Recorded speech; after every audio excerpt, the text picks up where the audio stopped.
बदलापूरमध्ये 2 वर्षांपूर्वी एका शाळेत चिमुकलीवर अत्याचार झाल्याची घटना घडली होती। यानंतर या मुलीच्या संपूर्ण शिक्षणाचा खर्च शासनाकडून केला जाईल आणि मुलीच्या कुटुंबियांना आर्थिक सहाय्य केलं जाईल असं आश्वासन तत्कालीन शिक्षण मंत्री दीपक केसरकर यांनी दिलं होतं। मात्र 2 वर्षात शासनाकडून कोणतीही मदत मिळाली नसून फी सुद्धा शासनानं भरली नसल्याचं पीडित चिमुकलीच्या वडिलांनी सांगितलंय। याबाबत त्यांनी शासनावर नाराजीही व्यक्त केली आहे। पीडित चिमुकली ही आता दुसऱ्या एका खासगी शाळेत शिकत असून यावर्षी ती पहिलीला जाणार आहे। तिची मागच्या वर्षीची फी मनसे विद्यार्थी सेनेचे सरचिटणीस संदीप पाचंगे यांनी भरली होती।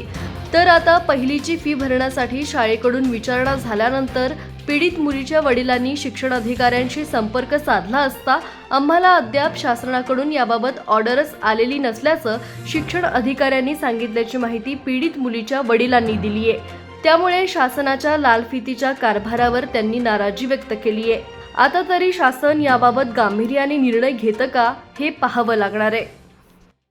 बदलापूर आदर्श विद्या मंदिर 2024 ऑगस्टमध्ये जेव्हा 2 मुलीवरती अतिप्रसंग झाला आणि जे अतिप्रसंग झालेल्या मुलीवरती त्याचे एक वडील मी बोलतोय.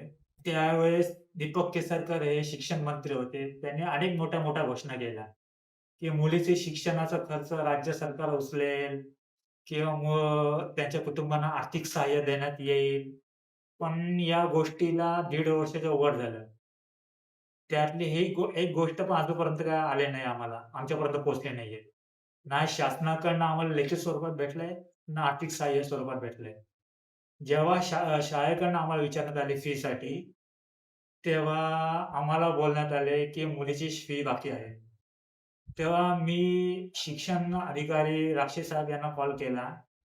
तेव्हा त्यांना बोललो, की मुली शाळेमध्ये फी मागत आहे मुलीच्या शिक्षणासाठी, की सरकारने आम्हाला बोलले होते, की शिक्षणाचा खर्च राज्य सरकार उचलेल. पण अजूनपर्यंत काही घडलं नाही.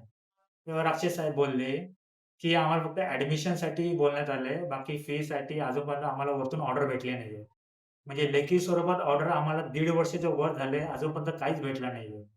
ठीक आहे, आम्ही पैशाचं मागणी करत नाही. कमीत कमी मुलीच्या शिक्षणाची जबाबदारी सरकारने घ्यावी. ते घ्यायचं नसेल तर आम्हाला क्लिअर कट सांगा, लेखी स्वरूपात द्या, की आम्हाला मुलीच्या शिक्षणाचा खर्च द्यायला जमत नाहीये. तुम्ही तुमचा खर्च बघा. आम्ही सक्षम आहे मुलीच्या शिक्षणाचा खर्च उचलायला. पण तुम्ही बोलतात वेगळे आणि करतात वेगळे हे चुकीचं गोष्ट होतंय ना. जेव्हा माझी भेट झाली महाराष्ट्र नवनिर्माण सेनेचे विद्यार्थी सेनेचे सरचिटणीस संदीप पाचंगे सर, तेव्हा मी ही सविस्तर त्यांना घटना सांगितली. तेव्हा त्यांनीही कुठल्याही गोष्टीचा पाठचा पुढचा विचार न करता माझ्या मुलीचं शिक्षणाचं पूर्ण वर्षाचं फी त्यांनी स्वतःच्या नावाने पैसे भरून त्यांनी शाळेमध्ये जमा केली आणि माझ्या मुलीचं शिक्षण सुव्यवस्थितपणे चांगल्या प्रकारे झालं. आज माझ्या मुलीचं ॲडमिशनसाठी परत विचारणा करण्यात आली. तर आम्ही सरकारला सांगितलं किंवा शिक्षण विभागाला सांगितलं, की बाबा आता मुलीचं ॲडमिशन आहे, की आम्हाला अजूनपर्यंत लेखी स्वरूपात भेटला नाहीये, की मुलीचं ॲडमिशन थांबलंय आमचं. तर ते आम्हाला काय बोलण्यात आले, की ना वरतून अजून ऑर्डर भेटल्या नाहीये. म्हणजे अजून 3-4 वर्ष किंवा 10 वर्ष आम्हाला ऑर्डर भेटणार नाही.